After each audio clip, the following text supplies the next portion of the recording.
नमस्कार दोस्तों, मैं संगीता पांडे। आप सब देख रहे हैं कोजी न्यूज़ के। दोस्तों, आपका मेरे इस चैनल में बहुत बहुत स्वागत है। पुत्रदा एकादशी की आप सबको बहुत बहुत बधाई। कल 16 अगस्त 2024 की पुत्रदा एकादशी है, जिसमें सब व्रत रहते हैं।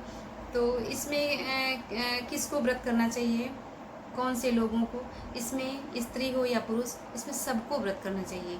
एकादशी का व्रत बहुत ही फलदायी होता है। इसमें लड़की हो, स्त्री हो, बड़े हों, पुरुष हों, सबको व्रत करना चाहिए। ये बहुत ही फलदायी व्रत होता है। पुत्रदा एकादशी जो पुत्र चाहने वाली स्त्रियों को करना चाहिए। वैसे तो साल की पूरी एकादशी का व्रत करना चाहिए। अगर आप नहीं कर सकते हो तो उधर साल की 2 एकादशी जो होती हैं, कार्तिक महीने की एकादशी और जेठ महीने की एकादशी का व्रत करते हैं, और एक शामिल इसको भी करेंगे, पुत्रदा एकादशी का भी व्रत करेंगे। इसमें किसकी पूजा होती है? इस व्रत में हम विष्णु भगवान की पूजा करते हैं। अगर आपके घर में विष्णु भगवान हैं तो आप विष्णु भगवान की पूजा करें।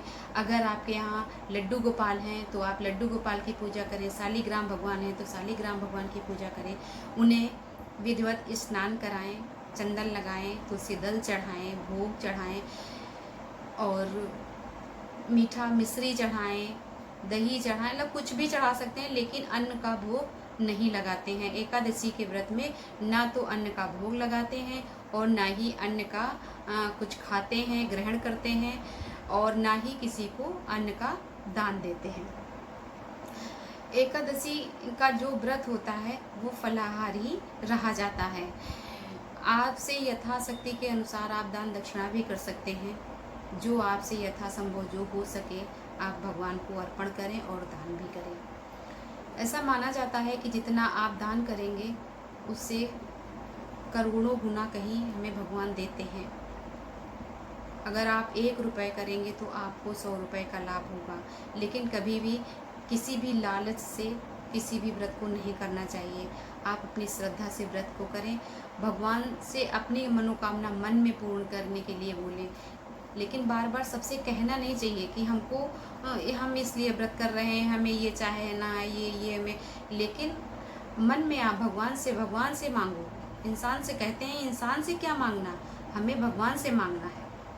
तो अपने मन में रहकर भगवान को प्रणाम करते हुए व्रत का आरंभ करते हैं। तो इसकी कथा भी एक छोटी सी है जो मैं आपको सुनाने जा रही हूँ। वो कथा कुछ इस प्रकार है कि बहुत पहले की बात है कि जब इस श्री कृष्ण और अर्जुन ये सब हुआ करते थे, उस समय की बात है। तो एक बार युधिष्ठिर के जो तीसरे नंबर के भाई अर्जुन हुआ करते थे, उन्होंने श्री कृष्ण जी से कहा कि श्री कृष्ण जी बोले, कान्हा आपने बहुत सारी कथाएं सुनाई हैं एकादशी की, इससे तो मैं बहुत आनंदित हो रहा हूँ।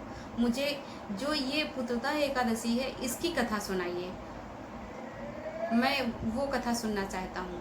तो उन्होंने कहा कि ठीक है, मैं आपको उसकी कथा सुनाता हूँ।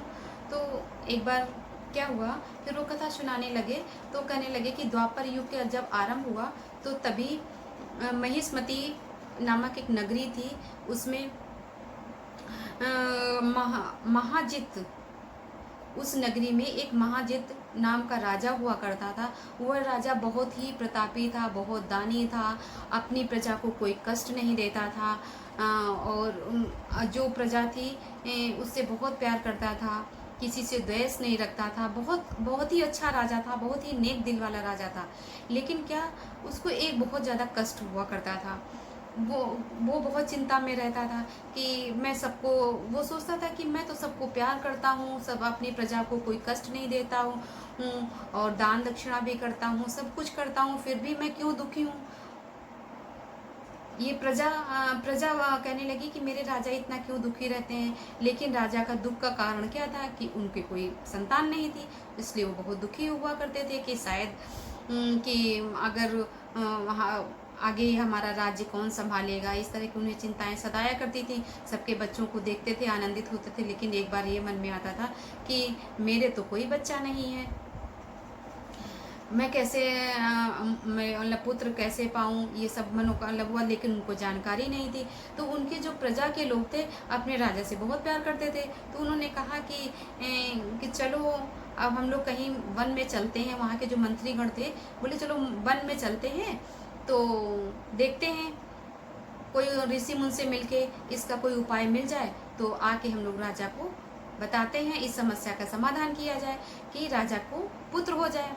तो वो जब वो बाहर निकलते हैं, बाहर गए, जंगल में पहुँचे तो वहाँ बहुत सारे ऋषि मुनियों से मुलाकात हुई, लेकिन एक बूढ़े वयोवृद्ध ऋषि मिले जिनका नाम लोमस ऋषि था।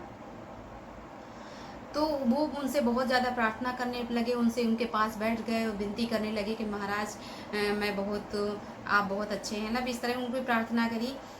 तो वो बहुत खुश हो गए, बोले कि आप लोग हमारी प्रार्थना कर रहे हैं, आप लोग क्या चाहते हैं हमसे। तो उन्होंने बताया कि हमारा राज्य बहुत अच्छा है, हमारे राजा बहुत अच्छे हैं, लेकिन हमारे राजा को कोई पुत्र नहीं है। तो बोले कि अरे ऐसा, तो बोले हाँ इसीलिए हम लोग आए हैं कि आप मेरे राजा को एक पुत्र प्राप्त हो, तो आप ऐसा कुछ उपाय बताएं कि हमारे राजा को एक पुत्र हो जाए। तो उन्होंने कहा कि वो पहले के जन्म में जो था एक, वो तब भी वो राजा था, वो 2 दिन से भूखा था और बहुत प्यासा था। तो चलते चलते एक जलाशय के पास पहुंचा जहां पर एक गाय जल पी रही थी। तो उसने क्या किया कि उसने क्या किया कि उस गाय को भगा दिया और खुद जल पीने लगा। तो उसका दोष, उस राजा को वो दोष लग गया। वो दानी था, परोपकारी था, तो वो राजा तो बना, लेकिन गाय को भगा देने का जो दोष लगा वो पुत्रहीन हो गया। तो बोले महाराज उसके लिए क्या उपाय करना होगा। तो क्या उसके लिए ये उपाय करना होगा, उन्होंने बताया कि ये श्रावण महीना अगले महीने आएगा, श्रावण मास की जो एकादशी आएगी, शुक्ल पक्ष की एकादशी, उसमें आप सब लोग विष्णु भगवान की विधिवत पूजा करना और उसका प्रसाद रानी जी को खिला देना। तो वो गए, सारे वो भगवान ऋषि को प्रणाम किया और खुशी खुशी वो अपने राज्य को वापस गए। जब एकादशी आई तो उन लोगों ने सबने मिलके, सारे मंत्री और वहाँ के राज्य के लोग, उन लोगों ने मिलके वहाँ पूजा अर्चना करी और जो प्रसाद हुआ तो सब जगह वितरण कर दिया। और दूसरे दिन जब द्वादशी थी उस दिन जाकर वो प्रसाद रानी को दे दिया और बोले रानी जी ये प्रसाद आप ग्रहण कर लीजिए, विष्णु भगवान एकादशी का प्रसाद है। तो रानी ने वो प्रसाद ग्रहण कर दिया। उसी दिन से रानी गर्भवती हो गई और ठीक उसके 9वें महीने में रानी को एक सुंदर पुत्र की प्राप्ति हो गई और उनका राज्य खुशहाल हो गया, सब लोग अच्छे से रहने लगे। बस ये एकादशी की कथा है। कहते हैं कि जो हमने इस जन्म में किया है तो हमें अगले जन्म में मिलेगा, जो हमने इस जन्म में किया है अगले जन्म, जो हमने पिछले जन्म में किया है वो इस जन्म, उसी का भोग राजा को भोगना पड़ा। ये कथा यहीं पे समाप्त होती है। नमस्कार।